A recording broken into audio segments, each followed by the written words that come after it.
ఈ దినం వాగ్దానం చూస్తున్న ప్రియ బిడ్డలందరూ కూడా శుభములు తెలియజేస్తా ఉన్నా. సహోదరి సహోదరులకు మరి యూట్యూబ్ను చూస్తున్నటువంటి ప్రతి ఒక్కరు కూడా యేసు నామములో మీరందరూ కూడా దీవించబడును గాక.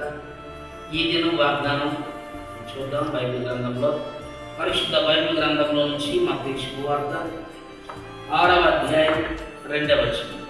కావున నీవు ధర్మం చేయనప్పుడు మనుషుల వలన ఘనత పొందవలనని వేషధారులు సమాజ మందిరములలోను వీధులలోను చేయులాగున నీ ముందర బోర ఊదింపవద్దు. వారు తమ ఫలము పొంది ఉన్నారని నిశ్చయముగా మీతో చెప్పుచున్నాను. ఇక్కడ మనం గమనించవలసిన విషయం ఏంటంటే, మనం ధర్మం చేసేటప్పుడు వేషధారుల వలె మనం చేయకూడదు.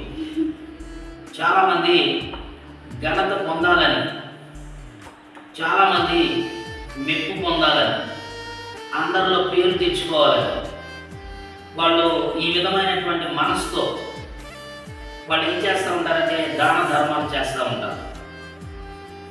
కొంతమంది మరి దాన ధర్మాలు ఎలా ఉంటాయంటే, పేదలకు చేసేటప్పుడు కానివ్వండి, ఇతరులకు సహాయం చేసేటప్పుడు కానివ్వండి, మనుషులు కనపడకపోయినా పర్వాలేదు, మనుషులందరూ కూడా చూడకపోయినా పర్వాలేదు, పరలోకంలో తండ్రి చూస్తే చాలు, యేసయ్య చూస్తే చాలు, నాకు ఘనత రావాలి, నాకు పేరు రావాలి, నా పేరు అందరిలో చెప్పాలి అనే ఉద్దేశంతో వారు చేయరు. ఎందుకంటే వారు చేసేటువంటి ప్రతి ధర్మ కార్యం కూడా దేవునికి మహిమ వచ్చే విధంగా, అది ఎంతైనా కానివ్వండి, డబ్బు రూపంలో, వస్తువు రూపంలో, ఒక 100 రూపాయలు కావచ్చు, 1000 రూపాయలు కావచ్చు, 1,00,000 రూపాయలు కావచ్చు, ఎంత చేసినా కానీ ఆ ధర్మం మనుషులు చూడాలనే వేషధారులు ఘనత పొందే విధముగా, ప్రజలు చూసే విధముగా, ప్రజల్లో పేరు వచ్చే విధంగా వాళ్ళు చేస్తే, కానీ నీతిమంతులు ప్రభు ఏమంటున్నాడంటే ఇక్కడ 2వ వచనంలో, ధర్మము చేయనప్పుడు మనుషుల వల్ల ఘనత నొందవలనని, అంటే నొందవలనని వేషధారులు సమాజ మందిరంలోని వీధుల్లో చేయలోన నీ ముందర బోర ఊదిపోవద్దు. ఎందుకంటే మనం వాళ్ళకులాగా చేయకూడదని చెప్తున్నాడు. మనం చేసే ధర్మ కార్యాలు ఘనత రావాలని యొక్క వేషధారులు చేస్తూ ఉంటే, ఈరోజు మనం ఏం చేయాలంటే వాళ్ళలాగా మనం చేయకూడదు. మన పేరు కనపరచబడకూడదు, మన పేరు బయటికి రావాల్సిన అవసరం లేదు.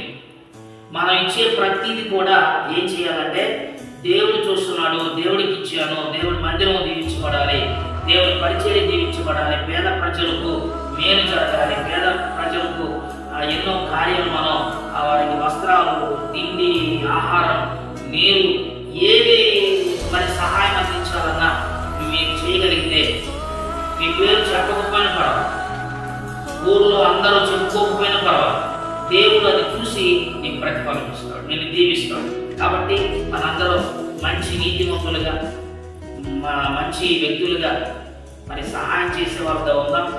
పేరు కోసం, ఘనత కోసం ఎవరు ఉండకుండా సహోదరులు మరి మనందరం కూడా ముందు కొనసాగాలని వాగ్దానంతో తెలియజేస్తా ఉన్నాం.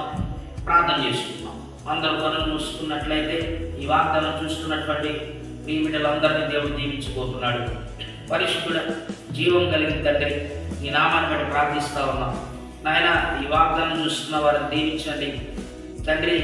కామెంట్స్ చేస్తున్నవారు, నాయన షేర్ చేస్తున్నవారు, ఎంతమంది అయితే ప్రభువా ఈ వాగ్దానాన్ని చూసి బలపడుతున్నారో అటు బిడ్డలందరూ కూడా దీవించబడనుగా. ఈరోజు ప్రభువా మ్యారేజెస్ జరుపుకుంటున్న వారు, వారికి శుభములు కలగాలి. పుట్టినరోజు వేడుకలు జరుపుకుంటున్న వారికి శుభములు కలగాలి. నాయన, ఎవరైతే ఈ యొక్క వాగ్దానం చూస్తూ ఉన్నారో, సమస్యలు, రోగాలు, ఆర్థిక ఇబ్బందులు, మానసిక సమస్యలు, కుటుంబ సమస్యలు, అప్పుల సమస్యలు, నాయన ఏ చీకటి ప్రభావాల చేత పీడించబడుతున్న సమస్యలు ఏది ఉన్నా యేసు నామములో వారికి విడుదల, స్వస్థత కార్యాలు జరుగునుగా ప్రార్థిస్తున్నాం. దీవించమని, ఆరోగ్యం దయచేయమని యేసు నామములో అడుగుచున్నాం తండ్రి. ఆమేన్. దయచేసి మరి ఈ వాగ్దానం చూస్తున్న ప్రతి ఒక్కరూ షేర్ చేయండి. మరి కామెంట్ చేయండి, లైక్ చేయండి, ప్రతి ఒక్కరు కూడా సబ్స్క్రైబ్ చేయండి. ఆమేన్.